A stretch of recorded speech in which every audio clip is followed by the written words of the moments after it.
All right, now, so we're taking the conversation further now. It's that time of the year again for the Global Wealth Festival. The event is themed on how you can grow your finances and your business despite recession or living in a third world economy. Let's talk to the convener now, Dr. Stephen Akintayo.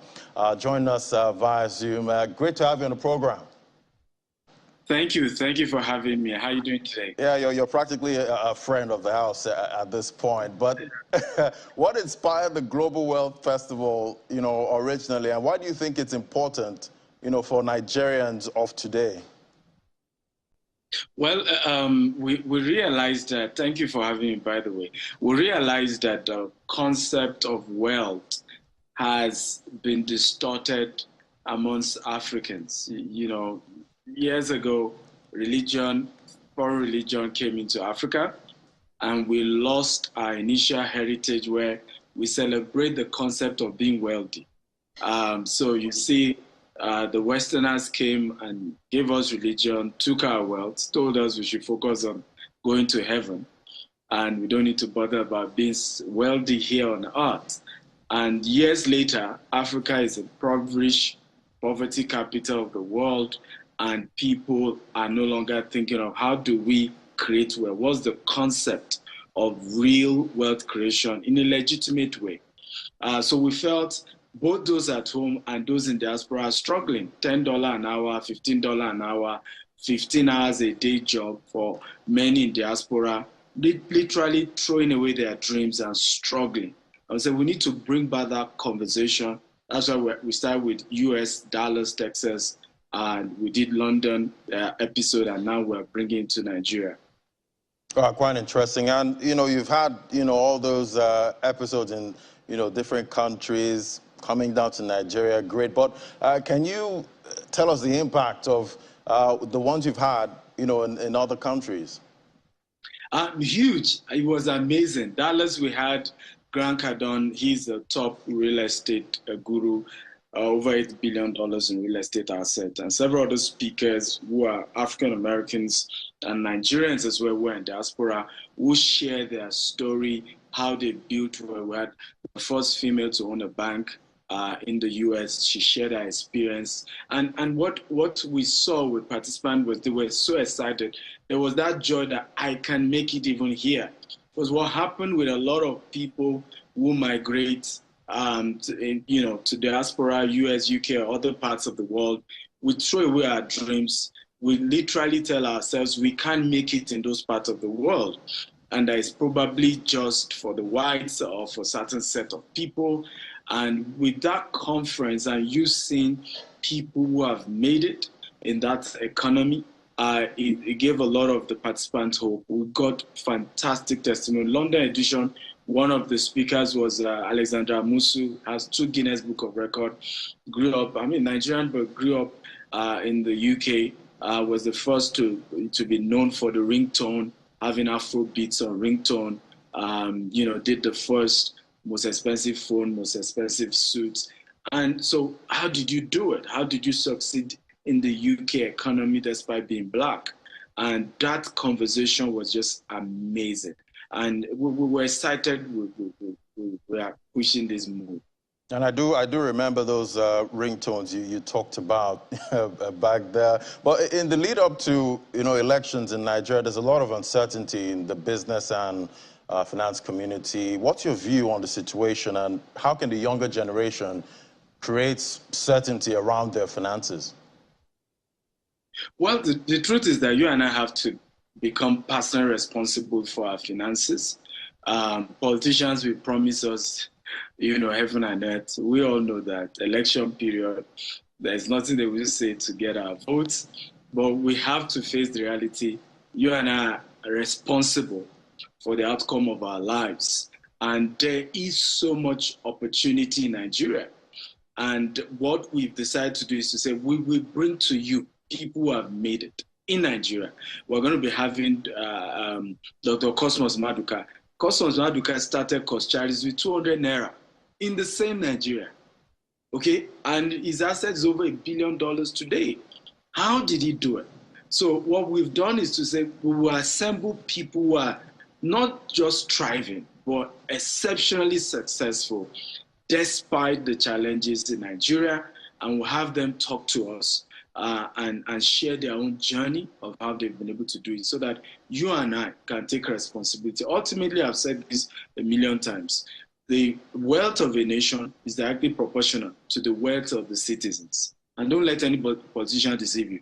America is the richest, is the world power, richest country in the world because top 100 richest people in the world, America probably will take 50% of that. Americans are 50% of the top 100 richest people in the world. So hence the nation, of course, is the richest nation in the world. So if we're going to turn Nigeria around from the Africa poverty capital of the world and all of that, we have to start empowering our people, showing them how those who made it legitimately have done it and how they can do it themselves.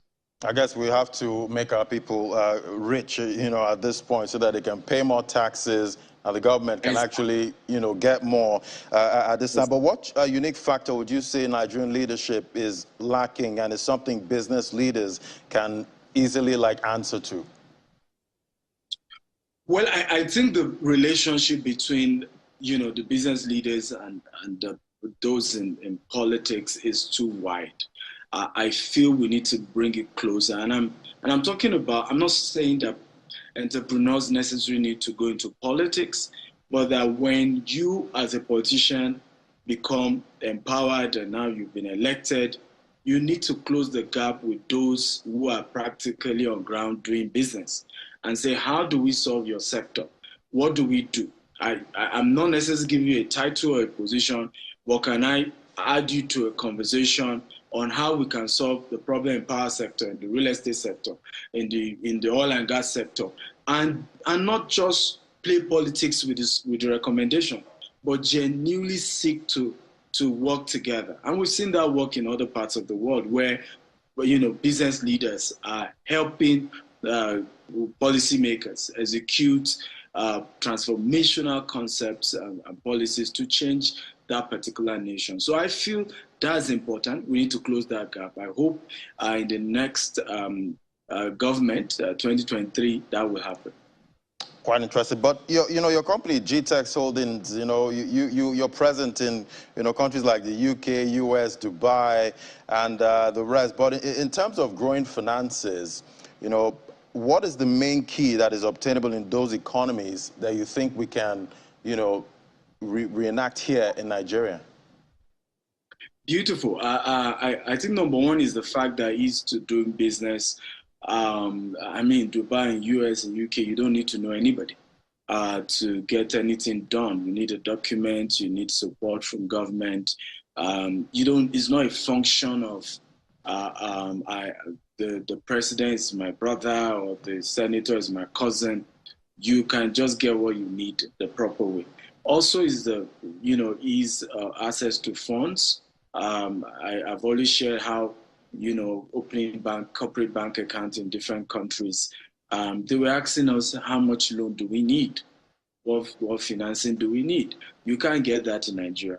And even when you get a loan, the interest rate is just ridiculous. So entrepreneurs definitely need policies that makes it a lot easier for them to be able to do business better in Africa, particularly in Nigeria, like it is in those parts of the world. It's easier for nations like America to demand that the wealthy pay more in taxes because genuinely the government support those businesses. Elon Musk was bailed out how many times now? By the American government, right? So if he's now the richest man in the world, America has the right to say, hey, we need you to pay more.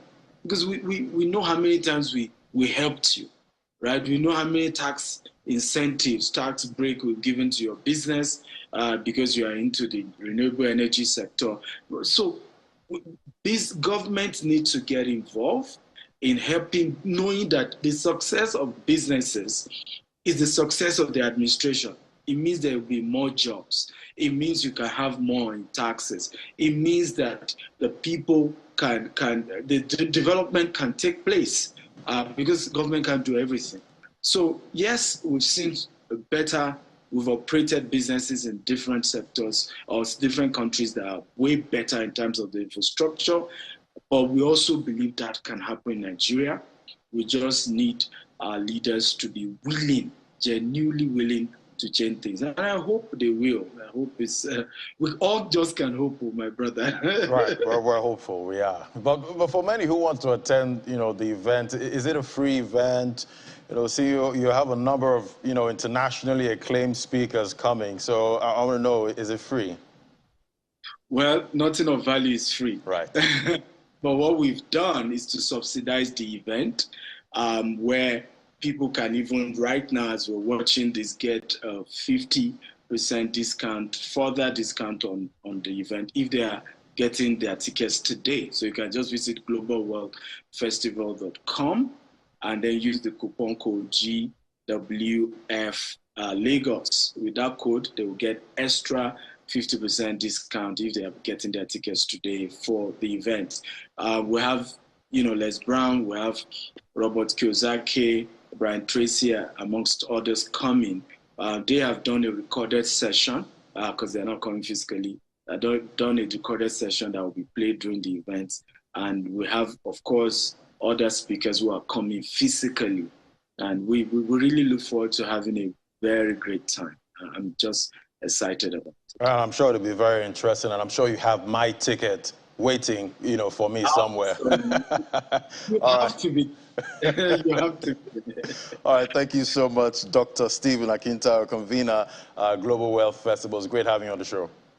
Thank you so much for having me. I appreciate it. All right, now after the break, AFEX Commodities Market Update is next. Do stay with us. This is Business Morning.